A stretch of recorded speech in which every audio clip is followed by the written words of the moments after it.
or have another print disability which makes reading, holding a book, or turning a page difficult or impossible. The content is copyrighted by the respective publishers. For more information, please visit us on the web at nfradioreading.org. Hello, this is Ron Bickelman, and for the next hour I'll be reading from the July 11th and 12th issues of the Wall Street Journal Weekend Edition on the Niagara Frontier Radio Reading Service. Apple sues OpenAI claiming theft. Apple sued OpenAI and one of its top executives Friday, alleging the AI company stole trade secrets as part of its efforts to develop competing devices. The civil suit filed in Northern District of California accuses OpenAI Chief Hardware Officer Tang Tan and Chang Liu, a member of its technical staff, of taking Apple's confidential information through various methods. Both are former Apple employees who went to work for OpenAI. The lawsuit shows how the relationship between the two companies has deteriorated since 2024, when they signed a deal to have OpenAI ChatGPT work with Apple's Siri chatbot. Apple's new Siri AI, announced in June, is powered by Google's Gemini technology. Tan is leading OpenAI's efforts to develop its own devices, a crucial strategic effort so that the companies can reach consumers directly rather than via other companies' devices such as Apple's iPhone.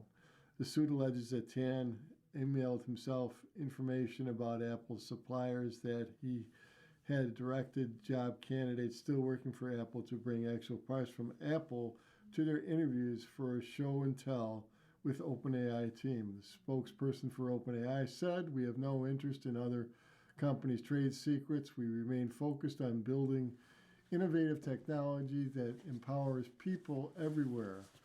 Tan and Liu could not be reached for comment. Apple accuses Liu of using former colleagues' work computer to access Apple's network, claiming Liu downloaded dozens of Apple's confidential hardware-related files. Liu coached the former colleague whom he was recruiting to join OpenAI on ways to avoid trouble with the security team when copying confidential files, the suit says. Tan spent 24 years at Apple, rising to become a senior executive on its products design team. He worked closely with Johnny Ive, Apple's head of industrial design. Tan left Apple to join Ive's AI device startup IO Projects, which subsequently merged with OpenAI. The suit doesn't name Ive. OpenAI is facing other legal claims, including a trade secret suit brought by IYO, a startup developing a screenless voice-controlled device worn in the ear. The company alleged last year that a former engineer stole files from the company and handed them to Tan, then a senior executive connected to the products. OpenAI has denied any theft of IYO ideas and said its device is different from the startup product. OpenAI has also considered sending a breach of contract notice to Apple this year, alleging that the iPhone maker didn't upload the terms of their 2024 agreement to promote ChatGPT within Siri, according to a person familiar with the matter.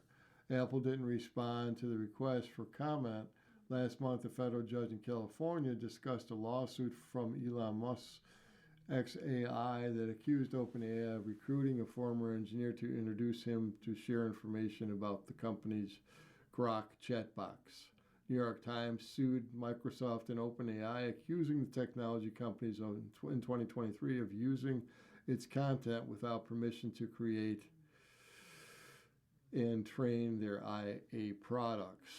The Times and other publishers asked a federal judge this week to levy sanctions against OpenAI, saying the company has withheld evidence during the legal proceedings. The Wall Street Journal parent company, News Corp, has a content deal with OpenAI. Democrats' financial problems amp up pressure on party head. Ken Martin took over the Democratic National Committee, promising to rebuild the party from the grassroots up, pulling power out of Washington and into all 50 states. More than a year later, Martin's DNC is struggling. The committee has had difficulty filling its coffers as Republicans amass 2-to-1 cash edge and as Democrats wage battle for the soul of the party. Their national chairman has yet to emerge as a central player. The predicament is in part Martin's own making, according to more than a dozen Democrat operatives. From the start, Martin made clear he wasn't focused on repairing relationships with major donors and party officials who hadn't backed his bid to run for the committee. If those power brokers needed the DNC, he told the allies they would come to him. That approach has come at a cost, just as the party's troubles mount. Its Senate nominee in Maine is being driven from race in a scandal, and Democratic Socialist candidates are knocking off established Democrats in primaries. Against that backdrop, Martin faces growing criticism from some in the party who have said he has failed to broaden the committee's fundraising operations in Republican committees as Republican committees outrace Democrats leading into the midterms. The DNC's financial struggles have heightened concerns within the party, still debating a path forward after its bruising 2024 election loss. The two primary jobs of the Democratic National Committee are one, fundraising, and two, going on every form of media every day and messaging, said Rufus Gifford, the 2024 finance chair for the Biden-Harris Walz. If you cannot do those things as a DNC chair, then you can't do the job effectively. He described the DNC's cash disadvantage as a 10-alarm fire. In interviews, more than a dozen Democrats operatives, including current and former DNC officials, raised questions about Martin's ability to help marshal Democrats beyond November, when the National Committee's role becomes more pronounced heading into the 2028 presidential election. Martin, who declined an interview, defended his grassroots approach in a statement that decried Democrats for running the same playbook cycle after cycle, relying on smaller and smaller margins, only to get locked out of power. Cash disadvantage. The DNC has traditionally played a limited role in midterms when much of the strategizing and spending shifts to candidates in congressional campaign committees. But the committee has spent $7.3 million more this cycle than it has taken in, which includes receipts from $15 million loan in October. At the end of May, the DNC had $18.3 million in debt and $14.9 million in cash, according to its most recent Federal Election Commission filing. The Republican National Committee and its two congressional fundraising arms reported holding $256.10 million in cash for the end of May. That is double that it held by the DNC, as the House and Senate fundraising committees which together reported $126.7 million. The disparity has left some worried that the DNC is ill-prepared to quickly capitalize on recent court rulings that struck down federal limits on how much money political parties can spend in coordination with candidates for public office. A lot of campaign candidates, a lot of races on ground are going to find themselves totally outgunned when it comes to paid media, said Wisconsin Democratic Party Chair Devin Remacher, who supported Martin's opponent in the DNC race. We have to figure out how to make up the difference at a time when many of our donors do not have complete faith in the Democratic Party. Senior DNC officials, several Democrats described the gap as increasingly worrisome, while blaming some of the committee's financial pressures on debt inherited from former Vice President Kamala Harris's unsuccessful presidential campaign. Senior DNC officials said the group has long-standing policy of using credit lines and highlighted that even adjusted for inflation, the amount raised by the DNC since 2025 is greater than during the same period in 2018, when House Democrats won a majority in Trump's first term.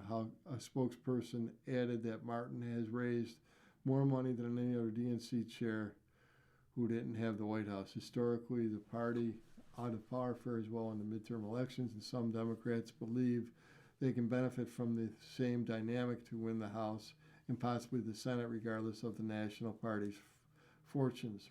Senator Chuck Schumer of New York, the chamber Democratic leader, and Representative Hakeem Jeffries of New York, the House Democratic leader, both whom backed Martin's rivals to lead the DNC, now have a good relationship with Martin, their offices said, but their aides said Martin, like most DNC chairs, isn't in charge of the midterm effort of leading the strategy. Some party elders defended Martin, blamed the DNC's financial woes on Democratic poor performance in 2024. Ken is a chair in a period when we don't have the White House, so we have to lead the opposition party, said Donna Brazile, former DNC chair. It's not an easy job. Martin's unusual leadership style has allowed strained relationship with some of the party's largest donors to fester. People familiar with the matter said.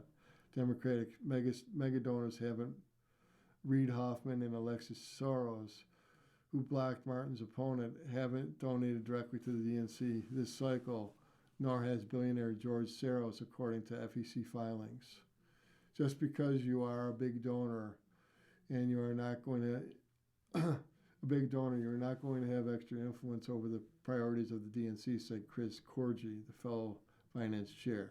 Martin, former chair of the Minnesota Democratic Party, shifted power to the state party chairs and last year announced a revamped 50-state strategy that provides a combined total of $1 million every month in all 57 Democratic states and territory parties. Martin's allies said his critics are largely Washington insiders, unhappy about losing influence over the party. It's not easy bringing change or telling some folks that have been on the DNC consulting gravy train that it's not going to be the way it happens anymore, said Ray Buckley, chairman of the New Hampshire Democratic Party. Reopening wounds. Martin initially declined to make it public, suggesting reopening the party wounds would be a distraction. He relented months later. Martin's handling of the controversy under some scrutiny after an interview he gave to Pod Save America, a broadcast hosted by former Obama administration aides. During the interview, former Obama speechwriter Jon Favreau questioned Martin's move to cut the same size check to Guam and the Northern Mariana Islands, the U.S. territories that don't hold federal elections, as they did to key battleground states such as Wisconsin and Pennsylvania. I'm used to taking the pot shots, a combative Martin responded. I just don't care. Continuing along now, Volkswagen's vast job empires face an unprecedented threat. For decades, Volkswagen's prowess in selling German-engineered cars across the world helped support a growing army of some of the auto industry's best-paid workers back home. Now, the once unshakable business model and the vast workforce it sustained is under threat like never before. The world's second-largest automaker said on Thursday it could cut its lineup of cars by as much as half and further reduce its production capacity as part of the second major overhaul in the last 2 years. The cost reduction plan to date under the agreed programs are not sufficient in the current economic and geopolitical environment, Chief Financial Officer Arno Antilles said. Volkswagen is facing challenges on multiple fronts. Chinese electric vehicles have eroded its business in China, which for years subsidized operations back home. Last year, the company's operating margin fell to 2.8%, the worst performance since 2015 diesel scandal. Chief Executive Oliver Bloom has nonetheless outlined an ambition to achieve a margin of between 8 and 10% by 2030, a level Volkswagen hasn't achieved in 2 decades. While the company's plan implies factory closures and job losses that could run into the tens of thousands, management avoided detailing the potential impact on the workforce, which will have to hash out with labor reps. Labor is unusually powerful at Volkswagen. Union representatives sit on the supervisory board that typically enjoy backing up officials representing 20% stake held by the state of Lower Saxony. A special VW law hands the politicians a veto in major decisions. State officials have already said They would oppose factory closures following the media reports about potential cuts. The union organized protests outside Volkswagen's German plants on Thursday in now a show of muscle. Restructuring in particular is particularly tough for a company where maximizing German employment has long appeared to be a high priority as a traditional corporate goal of maximizing profit. You're listening to a reading of articles and features from the Wall Street Journal Weekend Edition on the Niagara Frontier Radio Reading Service. In the half-decade before its 2015 diesel scandal, when the Chinese economy was booming, the company added more than 200,000 jobs globally in a historic hiring and acquisition spree. Employment peaked in 2023 at 684,000 when the pandemic-era checks and parts of shortages inflated profits across the auto industry. Volkswagen has tried to slim down profits, which profits have dwindled, and struck a deal with unions in late 2024 to shed 35,000 jobs by 2030. And at the company's core operations in Germany, negotiations at Audi, Porsche, and German subsidies brought the total to about 50,000. The two sides also agreed to cut production capacity at German plants, but stopped short of factory closures. But progress in reducing the workforce has been slow, the company relying on early retirement programs and voluntary layoffs to keep peace with the unions. At the end of the year, Volkswagen still employed about 600,000 employers, about one for every 14 cars. Every car is sold. Toyota, the only company similar in scale, employed about 410,000 and sold 11.3 million vehicles, about 28 vehicles per employee. 28 vehicles per employee. The Detroit 3 have sales to staff ratios in the mid-20s. Volkswagen's operational skew toward its home territory is also a challenge. About 43% of the company's workers were in Germany at the end of 2025, compared with 17 of Toyota's in Japan. Germany is an expensive country in which to produce cars is costing more per worker than anywhere else, according to the VDA, the local trade body. Even within Europe, automotive labor costs in the countries such as Portugal, Romania, and Hungary are less than 1/3 of German levels, according to VDA calculations. Energy is also more expensive in Germany than in many European nations, with the company no longer benefiting from cheap Russian gas.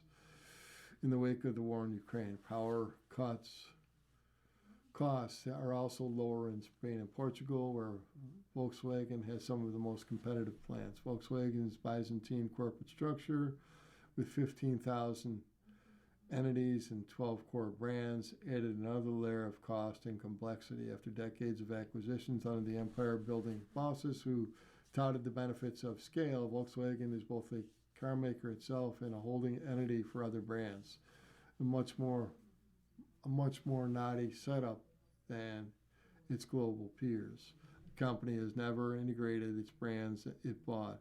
Even Audi, controlled by Volkswagen since 1965 and wholly owned since 2020, maintains its own management board, 20-person supervisory board, and all the trappings of an independent company. Bosses try to limit implications through its projects and shared technology components, but many efforts have added costs and triggered internal battles rather than boosting profits. Notoriously a multi-billion-dollar plan to create a group software business, Cariad delayed the launch of key vehicles, including a new all-vehicle Porsche Macan. The model eventually reached dealerships in 2024 when enthusiasm for electric vehicles was already waning. Porsche wrote down billions of dollars of EV investments last year. Volkswagen has now shrunk Cariad and transferred its critical functions to a new joint venture with US EV maker Rivian. Yet the unit still employs around 4,300 staff in Germany. The company still makes more components than its competitors, which is one reason why it has less employees for each car it sells. While most car makers long ago gave up producing car seats, for example, the German giant continues to make its own through a joint venture in Volkswagen's hometown of Wolfsburg. The company's taste of self-sufficiency extends to making its own sausages for the staff canteen and owning the local soccer club. In a humbling parallel, the team was recently relegated to Germany's top soccer league. Volkswagen's decision to build its own EV business appears to be rooted in local politics as much as economics. Most car makers buy cells and have joint ventures with battery specialists. A new battery plant in Salzgitter, a half hour's drive from Wolfsburg, is located next to the engine plant, and a deliberate equipment shifting in the company's industrial footprint from old technology to a new one. Its presentation describing the transition cited employment as one of the challenges. The battery plant was expected to employ 2,500 staff and only a third of the engine's plant workforce in 2023. Volkswagen has taken some steps to invest major overseas, sometimes at the expense of Germany. Product development jobs have all moved from Wolfsburg to China in a bid to rejuvenate its business there.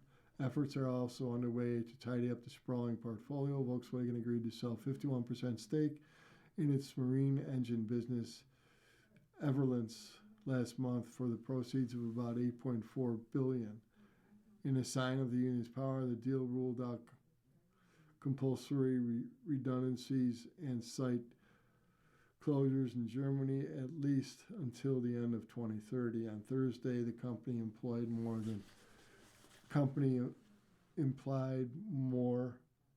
there were more deals to come as it sharpens its focus on the core automotive business. Every business model has at some point runs its course, said Philippi Hochus, an analyst at Jefferies. The idea that size alone gives you scale is so 20th century. Continuing along, how Norway created a World Cup monster. When a group of boys from a small town on the coast of Norway began playing for the same youth soccer club, there was no way of knowing where any of them would end up in 20 years. The club was free and open to everyone. The teams cared more about having fun than winning, and barely kept score.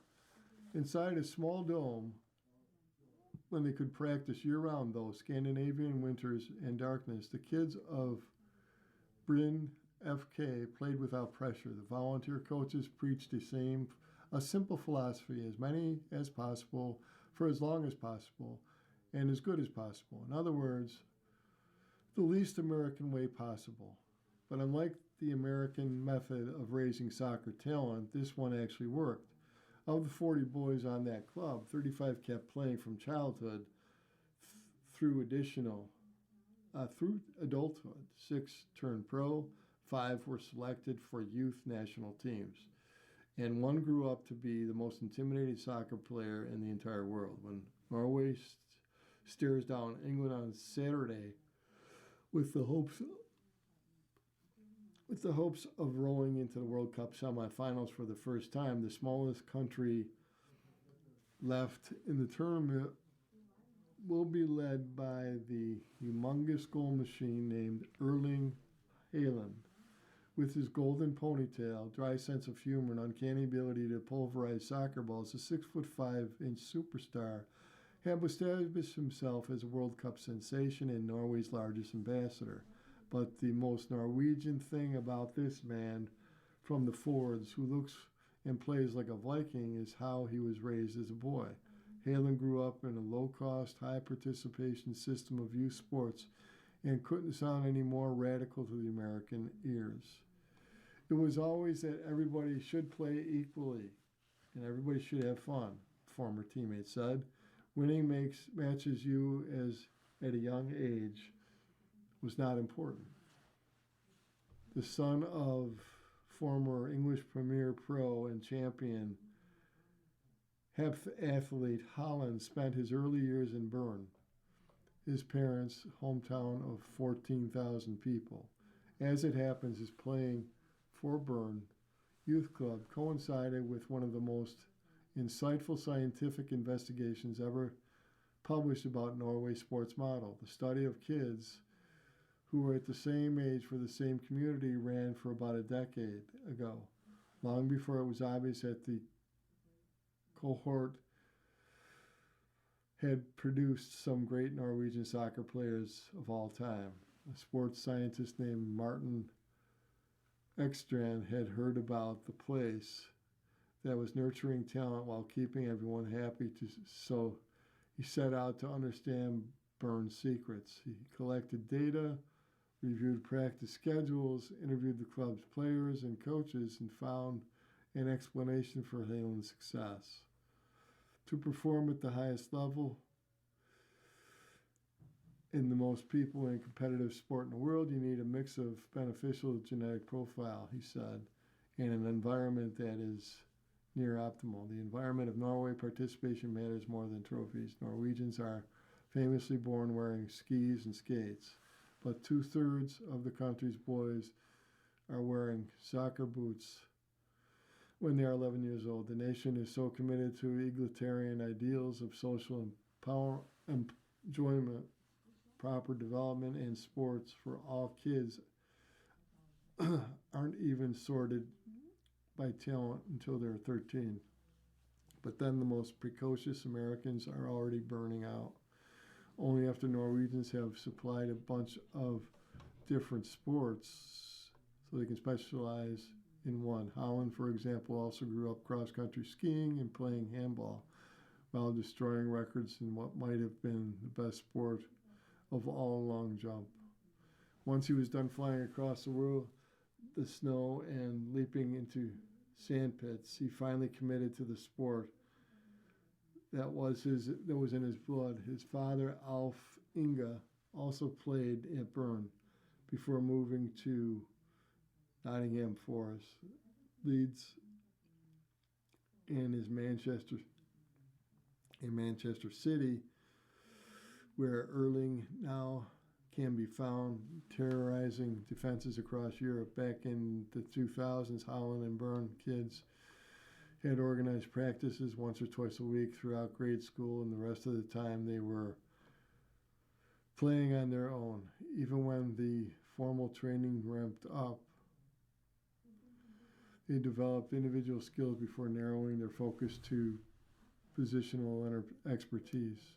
The only thing more formative in their development than the club's training structure is its infrastructure. When they were about 5 years old, Bern put up an indoor facility in the middle of town that is always unlocked. The facilities in the middle of town that would always be locked and easily accessible. The timing couldn't have been better. A soccer dome opening in hometown of Erling Haaland when he was a toddler was the equivalent of the Cavern Club opening in Liverpool when the Beatles were teenagers. Haaland and his friends spent every weekend morning on the turf field, partly because they weren't spending weekends in the back of minivans. American teams are constantly dragging parents to tournaments several hours away.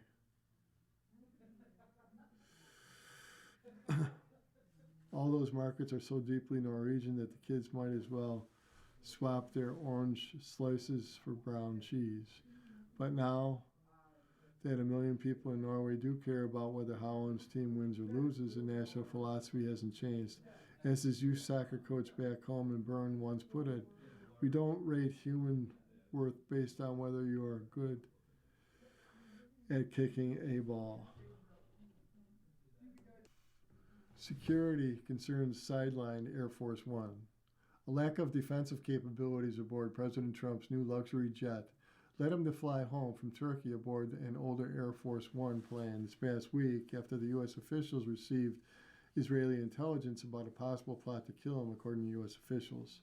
The threat was deemed not to be entirely credible, some of those officials said, but the information combined with Trump's proximity to Iran as hostilities were resuming was enough that the Secret Service, the White House's military office, and the National Security and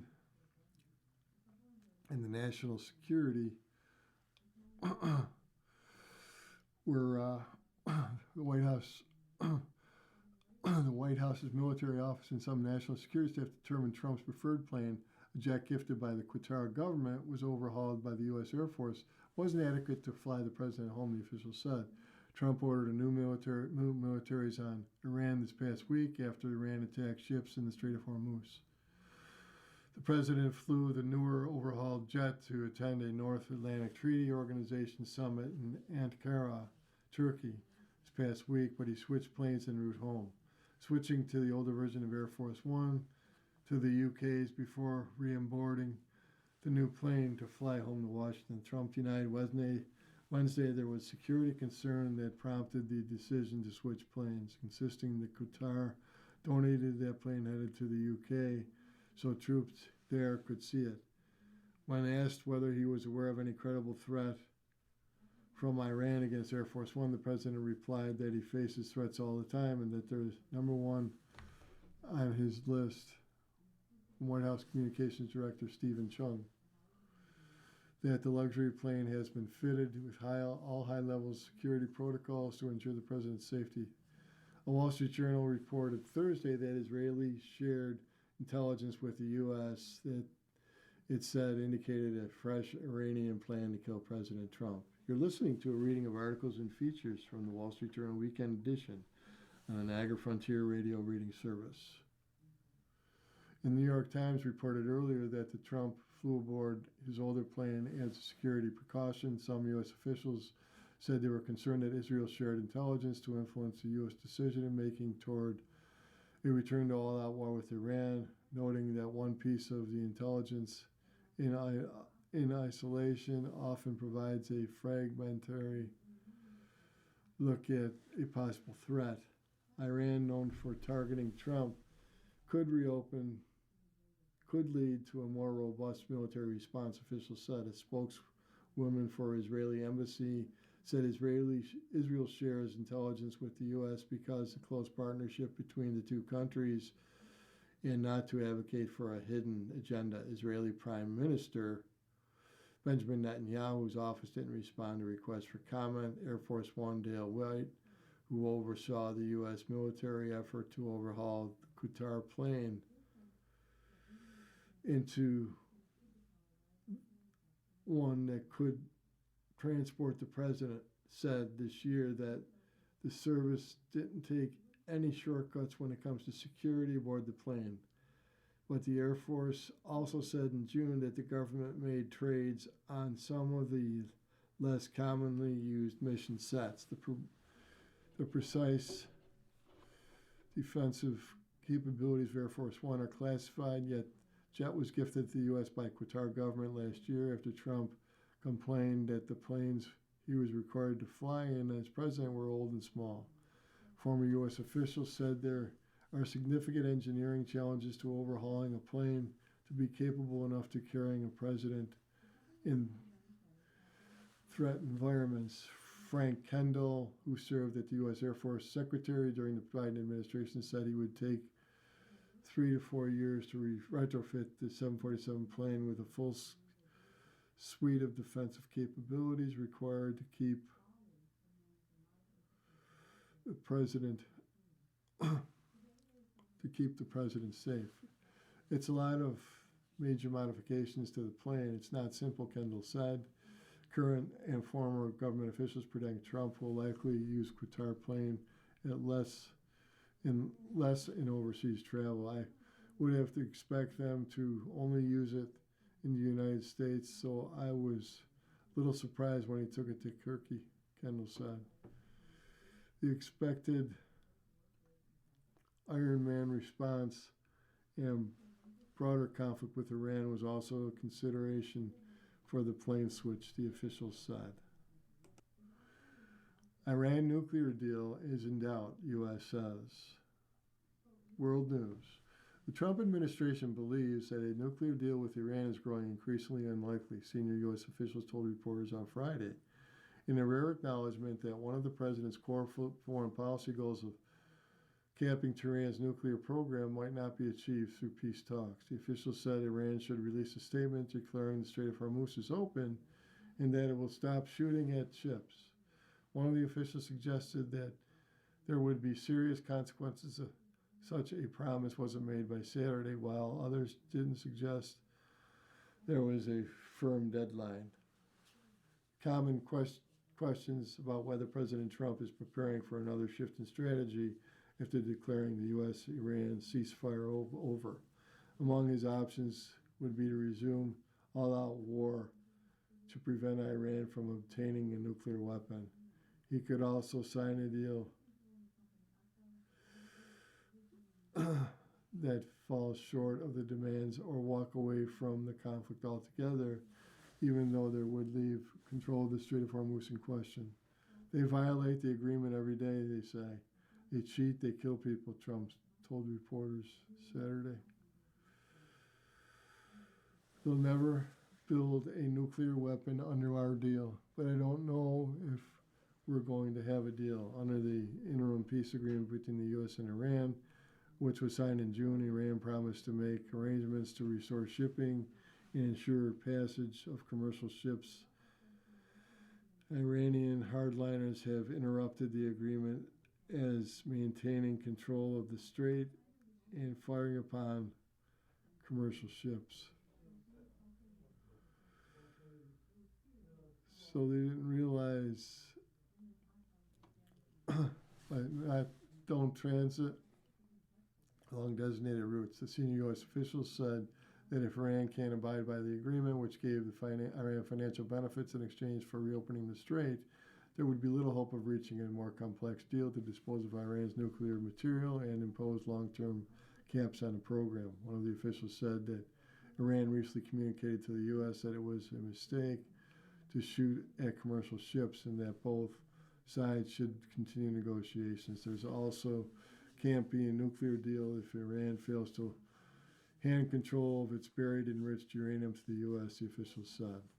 Under the interim deal, the two sides have 60 days to reach a final agreement, although that period could be extended. Iran made no explicit promises to scale back its nuclear program in the interim deal, but it did commit to the two sides reaching a satisfactory solution for handling Iran's existing stockpile of highly enriched uranium. The deal also pledged the U.S. and Iran to maintain the status quo on Iran's nuclear work in U.S. sanctions of the period negotiations. The U.S. this past week also reimposed sanctions on Iran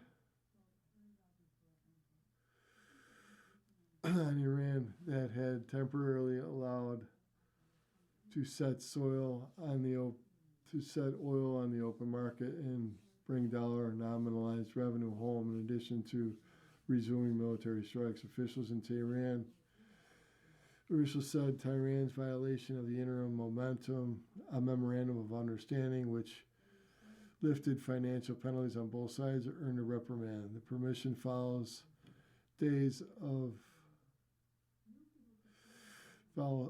these officials' violation of the interim memorandum of understanding, which had financial penalties of sales, earned a reprimand. Permission follows days of skirmishes in the Strait of Hormuz, which led Trump to order one of the heaviest waves of bombardment in months. Continuing in world news, Iran war shifts against Putin. He isn't giving in.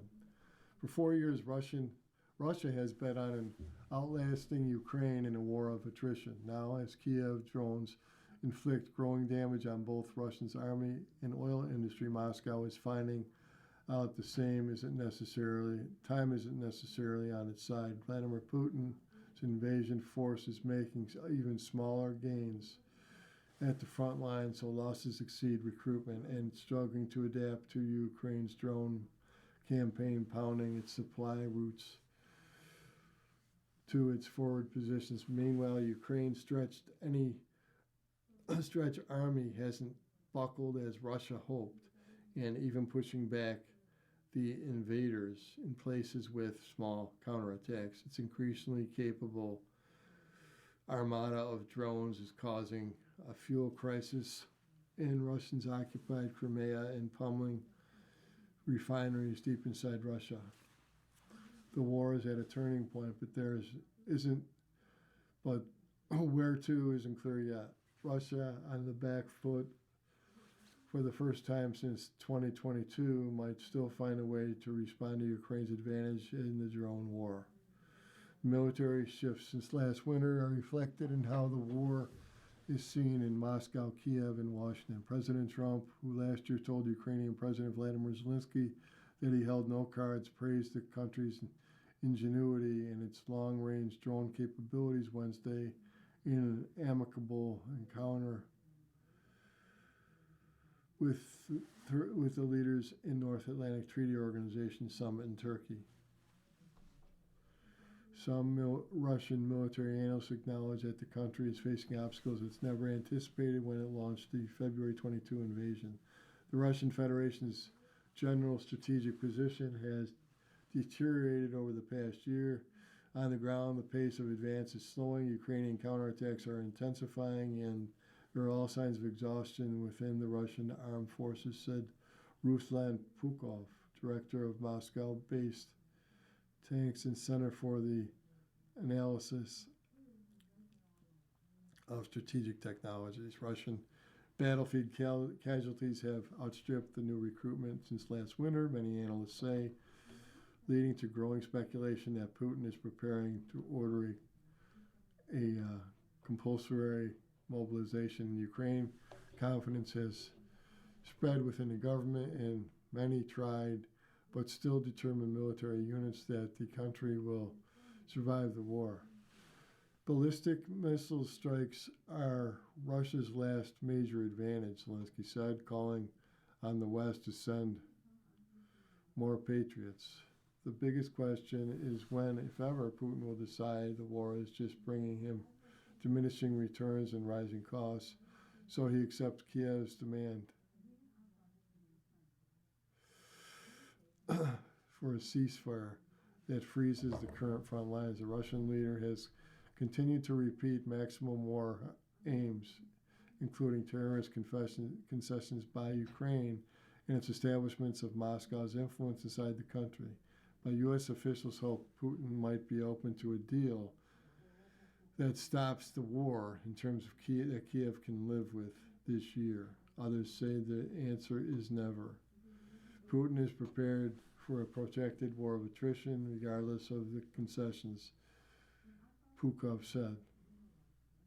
Russian forces are still advancing in Donetsk region, the focus of their main offensive effort this year, and the infantry are slowly infiltrating the cities of Kostin,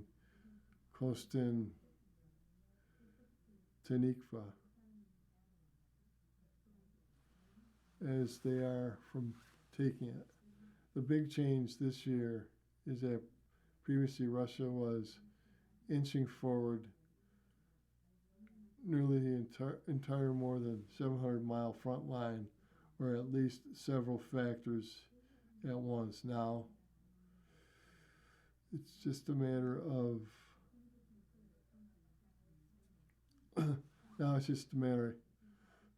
it's more even with both sides advancing in different spaces, said Rob Lee, a military expert in Foreign Policy Research Institute, a Philadelphia think tank. Ukraine's army has found answers to the tactics that Russia has been using since last year, said Lee and Kaufman.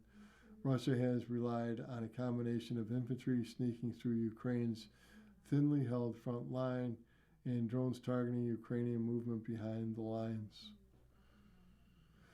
But defenders have gotten better at holding their ground and hunting down infiltrators, as well as defending against Russian mid-range devices with layered system of detection, electronic interference, and interceptor drones. Ukrainian army has continued to optimize, whereas the Russian army really hasn't evolved in 2026, Kaufman said. Kiev is conducting its own mid-range drone campaign against Russia's logics behind the front lines. The Russians have to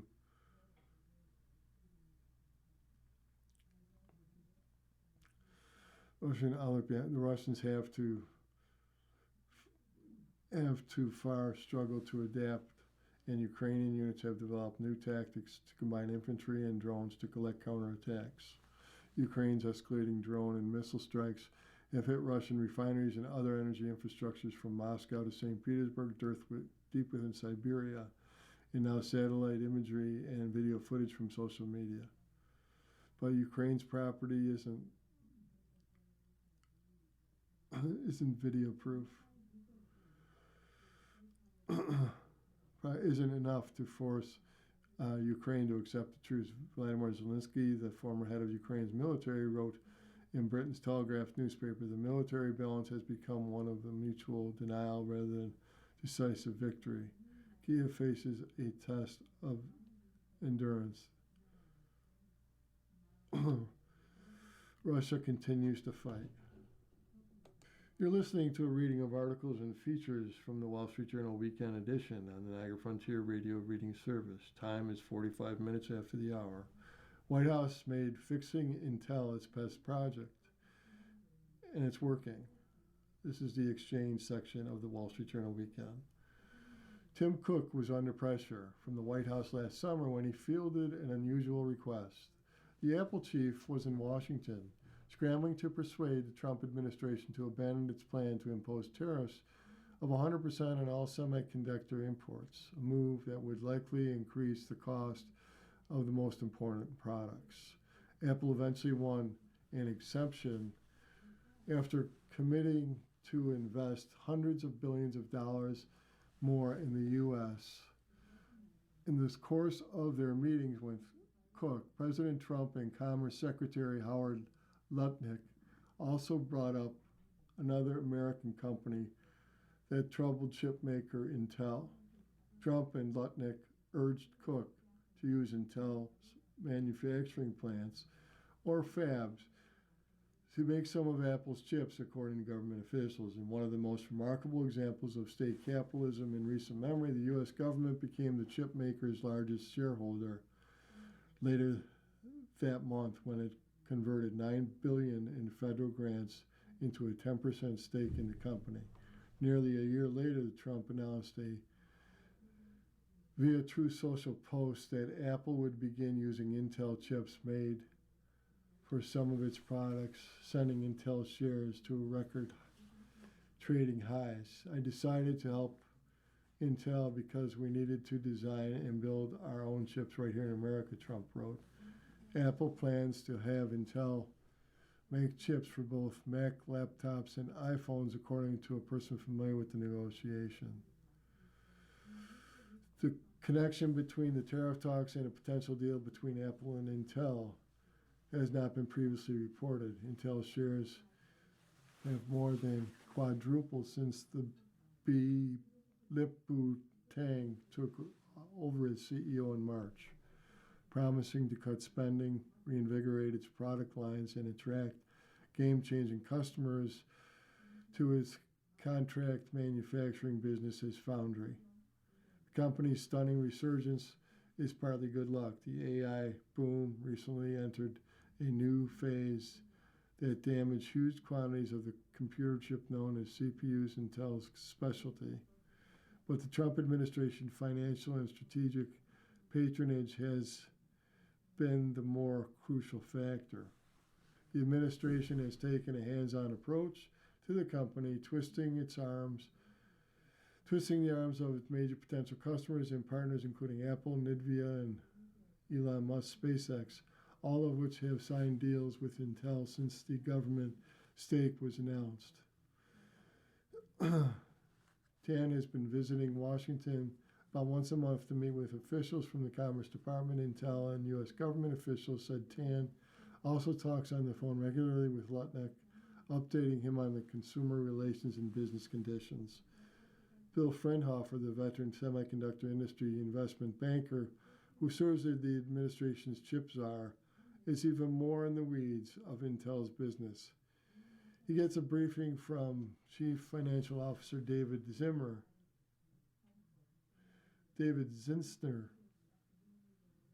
every quarter, and members of his staff meet regularly with Intel executives in Washington and Santa Clara, California headquarters, keeping tabs on the progress of the new manufacturing technologies. Even the big questions remain about Intel's ability to deliver long-term consistency to consumers and regain the mantle of chip-making innovation the Trump administration's unprecedented involvement in helping steer the strategy of a private sector tech company underscores the power of government to create national champions in strategy and industries. From technology perspective, it really seems like Intel is gaining credibility and confidence, said Jacob Fieldgoys, a senior research analyst at Georgetown University Center for Security and Emerging Technology. One of the largest firms that gave Silicon Valley its name, Intel dominated the global semiconductor industry in the 80s through 2000s, beginning in making chips that powered PCs and early internet eras. The company fell behind during the rise of the mobile internet and ceded ground to rivals making predecessors for smartphones, data centers, servers, and other devices in recent years. Today, the company consists of two main businesses: its product segment, which designs and sells its own chips, mainly CPUs for personal computers, and its foundries, which manufacture chips both for Intel and other designers. The seed of Intel's government-supported renaissance were planted last summer from Tom Cotton, a conservative U.S. Senator from Arkansas, publicly criticized Tan as being compromised by what he described as uncomfortably close to China. Tan, for decades, had invested in China's tech sector through his venture fund. Walden International encountered Chinese tech firms and government agencies as customers when he was CEO of Cadence Design Systems, a semiconductor software company. The charm offensive worked. Trump took a liking to Tan, whom he views as a winner, according to people familiar with the president's views. Intel has been left behind, Trump said at the time, and vowed to help the company recover its bearings. The first fruits of Trump's matchmaking appeared in September when NVIDIA announced it would invest $5 billion in Intel to buy its custom data center chips. The Trump administration's heavy hand in deals with Apple, NVIDIA, and others could set a bad precedent, especially if Intel fails to fix its foundry business. And Scott Lincecum, a lawyer who specializes in trade and industry policy at the Libertarian leading Chow Institute. Tan also instituted sweeping changes and made key hires that have helped the company sharpen its focus and instill confidence both internally and among potential partners, according to current and former Intel executives, government officials, and customers. In September, Tan overhauled the Intel's reporting structure and established a new central engineering group, luring Skorvisan Enyavar, a top silicon engineer at Cadence, to consolidate custom chip design efforts under one team. In their meetings with Intel executives, commerce officials who want more chip making in the U.S. soil rather than in Asian countries such as Taiwan, South Korea, Japan, and China have expressed keen interest in the foundry business. The administration has also putting Intel to expand capacity at the New Mexico plant that produces what's known as advanced packaging as arrays of smaller chiplets that can be combined to function as a single custom semiconductor, according to government officials. Intel and government both view advanced packaging as the company's best chance to compete new rival Taiwan Semiconductor Manufacturing, the world's biggest fabricator of advanced AI chips, officials said. Tan has been on the hiring spree, poaching executives from competitors including Samsung and SK Hynix, aimed at making Intel's foundry, which reported a $10.4 billion in operating losses over the past 4 fiscal quarters, one competing with rivals like TSMC. The partnership with the Trump administration and others have provided another benefit: cash. Intel executives say without the immediate infusion of capital that came with the government's conversion of $9 billion in federal grants into equity, along with the $5 billion from NVIDIA and $2 billion from Japanese investment firm SoftBank, injected into Intel in late August. Then the company would have to specifically cut capital expenditures over the past year. Instead, Intel has kept CapEx spending relatively consistent over the past year and shifting spending with TAN's direction. Alphabet, Google's cloud unit, announced in April it was placing a larger order of Intel's Xeon CPUs to power its data centers for the so-called agentic workloads, or the type of computing required by large enterprises using AI tools. Google said it has grown more confident in Intel because of the changes TAN made in how it responds to customer needs and communication requests.